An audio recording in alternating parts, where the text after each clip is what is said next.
Taiwan is preparing to receive its second batch of M1A2T main battle tanks and M1A2T armored recovery vehicles from the United States by the end of June 2025. This new shipment includes 42 M1A2T tanks and 4 M1A2T vehicles. The first batch, consisting of 38 tanks and 4 recovery vehicles, already arrived in Taiwan in mid-December 2024. These vehicles were spotted at the port of Los Angeles, where photos revealed them stored in a container yard before being loaded for sea transport. The M1A2T is expected to serve as Taiwan's last line of defense against an amphibious invasion, engaging enemy forces advancing inland. According to Taiwan's Ministry of National Defense, this delivery is part of a broader contract signed in 2017 and approved in 2019 under the U.S. Foreign Military Sales Program. The agreement remains on track, with Taiwan set to receive a total of 108 newly built M1A2T tanks and 14 M1A2T recovery vehicles.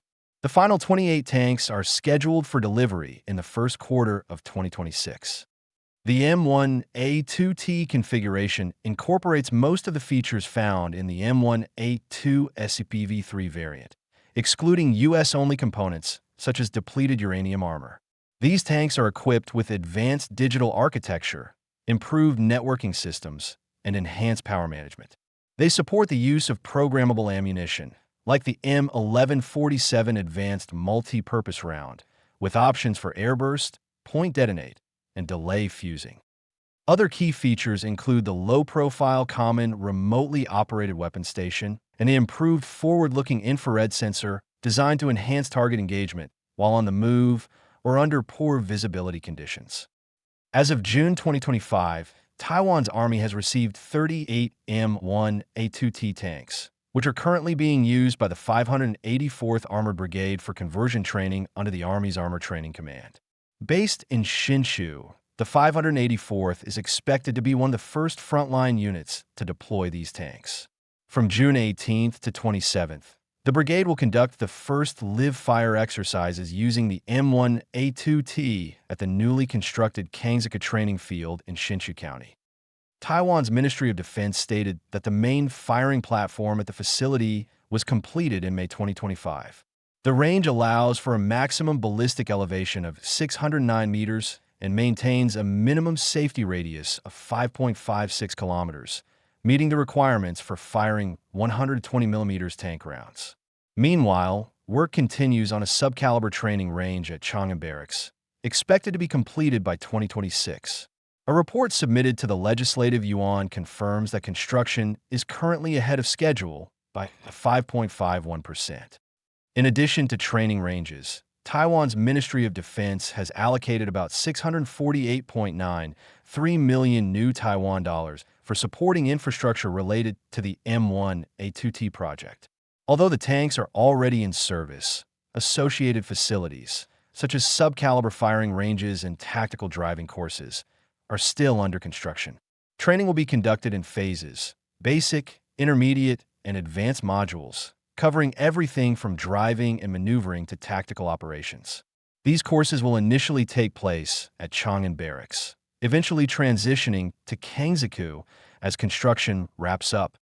Responding to legislative concerns about delays, the ministry has submitted written updates and authorized the release of previously frozen funding based on construction progress.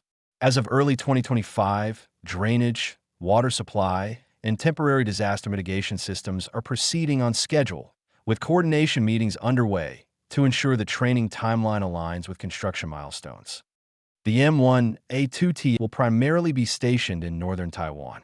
The 584th Armored Brigade is tasked with defending the red beaches around Taoyuan and Zhubei, while the 269th Brigade, based in Linkou, will guard the northwestern corridor leading into Taipei.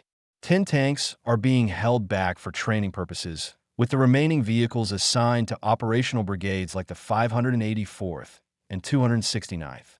Taiwan's older CM-12 tanks have already been retired and are now being dismantled for parts by the Armament and Maintenance Development Center. The M60A3 tanks will receive limited upgrades, while the CM-11 tanks will be gradually decommissioned.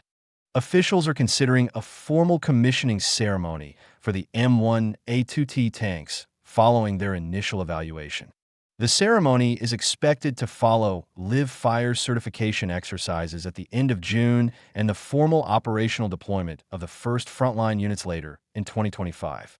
The M1A2T is projected to remain in service through at least 2040, providing a critical component for Taiwan's northern layer deterrence and rapid response forces. The arrival of these tanks is part of Taiwan's broader military modernization push. Alongside the M1A2T, Taiwan is also fielding HIMARS multiple rocket launchers, ATACMS tactical missiles, loitering munitions, and portable air defense systems like the M1A2T Stinger. On the domestic front, the T112 battle rifle is now entering production. The Army expects both the M1A2T tanks and the HIMARS systems to achieve initial operational capability in the second half of 2025. These platforms have already been integrated into the joint theater-level simulation scenarios of the Hong Kong 41 exercises, though they will not participate in the live-fire drill scheduled for July. The exercise simulates anti-amphibious assault campaign set in 2027, a timeline that reflects Taiwan's current defense planning and is supported by assessments from the U.S. Indo-Pacific Command. Taiwanese defense analysts have outlined a 5-layer coastal defense strategy designed to counter a potential amphibious invasion. The first layer relies on anti-ship missiles to strike enemy vessels before they land. The second layer deploys mobile artillery units, such as the Thunderbolt 2000 rocket system, M109A6 howitzers, and HIMARS, to target the beaches.